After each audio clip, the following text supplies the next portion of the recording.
அனிதா சம்பத் செய்தி வாசிப்பாளராக தனது பயணத்தை தொடங்கி நடிகையாகவும் சமூக வலைதள இன்ஃப்ளூயன்சராகவும் ரியாலிட்டி ஷோ போட்டியாளராகவும் தனக்கென ஒரு ரசிகர் பட்டாளத்தை உருவாக்கியவர் அனிதா சம்பத். தமிழ்நாட்டில் பிறந்து வளர்ந்த அனிதா சம்பத் சிறுவயதிலிருந்தே பேச்சு திறமையிலும் மேடை நிகழ்ச்சிகளிலும் அதிக ஆர்வம் கொண்டிருந்தார். தனது பள்ளி மற்றும் கல்லூரி நாட்களிலேயே பல பேச்சு போட்டிகள் மற்றும் கலாச்சார நிகழ்ச்சிகளில் கலந்து கொண்டு தனது திறமையை வெளிப்படுத்தினார். பின்னர் பத்திரிகை துறை மற்றும் ஊடகத்துறையில் தனது ஆர்வத்தை வளர்த்துக் கொண்டு தொலைக்காட்சி செய்தி வாசிப்பாளராக தனது வாழ்க்கையை ஆரம்பித்தார். குறிப்பாக சன் நியூஸ் சேனலில் செய்தி வாசிப்பாளராக பணியாற்றிய காலத்தில்தான் அவரது தெளிவான தமிழ் உச்சரிப்பும் நம்பிக்கையான செய்தி வழங்கும் பாணியும் இயல்பான புன்னகையும் மக்களின் கவனத்தை ஈர்த்தது. பலருக்கு செய்தி வாசிப்பாளர்களில் மிகவும் பிடித்த முகமாக மாறிய அனிதா பின்னர் சினிமா உலகிலும் தனது அதிர்ஷ்டத்தை சோதிக்க முடிவு செய்தார். ஆரம்பத்தில் சிறிய கதாபாத்திரங்களில் நடித்தாலும் தனது இயல்பான நடிப்பின் மூலம் ரசிகர்களின் கவனத்தை பெற்றார். ரஜினிகாந்த் நடித்த தர்பார் திரைப்படம், விஜய் நடித்த சர்க்கார் திரைப்படம், காப்பான் உள்ளிட்ட சில படங்களில் சிறிய ஆனால் நினைவில் நிற்கும் கதாபாத்திரங்களில் நடித்தார். கதாநாயகியாக இல்லாவிட்டாலும் ஒவ்வொரு வாய்ப்பையும் சிறப்பாக பயன்படுத்தி தனது திரைப்பயணத்தை தொடர்ந்து வருகிறார். இதற்கிடையில் 2020ஆம் ஆண்டு ஒளிபரப்பான பிக் பாஸ் தமிழ் சீசன் 4 நிகழ்ச்சியில் போட்டியாளராக கலந்து கொண்டது அவரது வாழ்க்கையில் மிகப்பெரிய திருப்புமுனையாக அமைந்தது.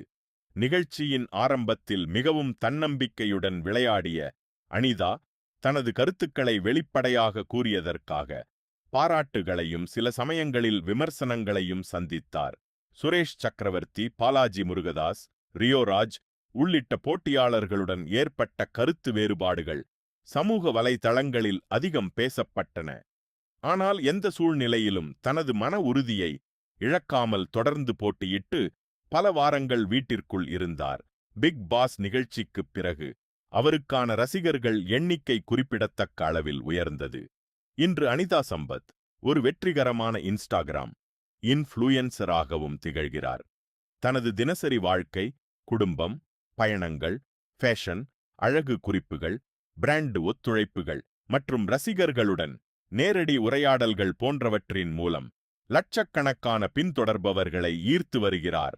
சமூக வலைதளங்களில் அவர் பகிரும் வீடியோக்கள் மற்றும் ரீல்ஸுகள் பெரும்பாலும் வைரலாகி வருகின்றன. மேலும் பல பிரபல நிறுவனங்களின் விளம்பர தூதராகவும் டிஜிட்டல் பிரச்சாரங்களிலும் தொடர்ந்து இடம்பெற்று வருகிறார். தொலைக்காட்சி நிகழ்ச்சிகளிலும் தொகுப்பாளராகவும் சிறப்பு விருந்தினராகவும் பலமுறை தோன்றியுள்ளார்.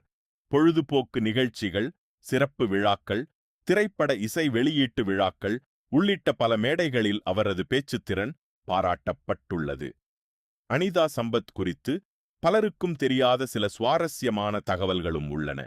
செய்தி வாசிப்பாளராக இருந்த காலத்திலேயே சமூக வலைதளங்களில் ரசிகர்களுடன் நேரடியாக தொடர்பில் இருந்த சிலருள் இவரும் ஒருவர். எந்த சூழ்நிலையிலும் இயல்பாக இருப்பதையே விரும்புவதாக பல நேர்காணல்களில் கூறியுள்ளார். குடும்பத்திற்கு அதிக முக்கியத்துவம் கொடுக்கும் அவர் தனது கணவருடன் சேர்ந்து பல விளாக் மற்றும் பயண வீடியோக்களையும் வெளியிட்டு வருகிறார். ரசிகர்களிடம் உண்மையாக இருப்பதே தனது வெற்றியின் ரகசியம் என்றும் அவர் கூறியிருக்கிறார். திரைப்படம், தொலைக்காட்சி, டிஜிட்டல் மீடியா என 3 துறைகளிலும் ஒரே நேரத்தில் தனது பயணத்தை வெற்றிகரமாக தொடரும் அனிதா சம்பத் தொடர்ந்து புதிய வாய்ப்புகளை ஆராய்ந்து வருகிறார். செய்தி வாசிப்பாளராக தொடங்கிய அவரது பயணம் இன்று நடிகை, தொகுப்பாளர், இன்ஃப்ளூயன்சர் மற்றும் பிரபல தொலைக்காட்சி முகம் என்ற பல அடையாளங்களை அவருக்கு வழங்கியுள்ளது. எதிர்காலத்தில் கதாநாயகியாகவும் மேலும் பல முக்கியமான திரைப்படங்களிலும் வெப் சீரிஸ்களிலும் அவரை பார்க்க வேண்டும் என்பதே அவரது ரசிகர்களின் மிகப்பெரிய எதிர்பார்ப்பாக உள்ளது. இந்த பல்துறை திறமையும் விடாமுயற்சியும் தொடர்ந்து தன்னை புதுப்பித்துக் கொள்ளும் மனப்பான்மையும் தான் அனிதா சம்பத்தின் வெற்றிப் பயணத்தின் மிகப்பெரிய பலமாக அமைந்துள்ளது. இந்த வீடியோ உங்களுக்கு பிடித்திருந்தால் லைக் செய்யுங்கள், உங்கள் நண்பர்களுடன் பகிருங்கள்.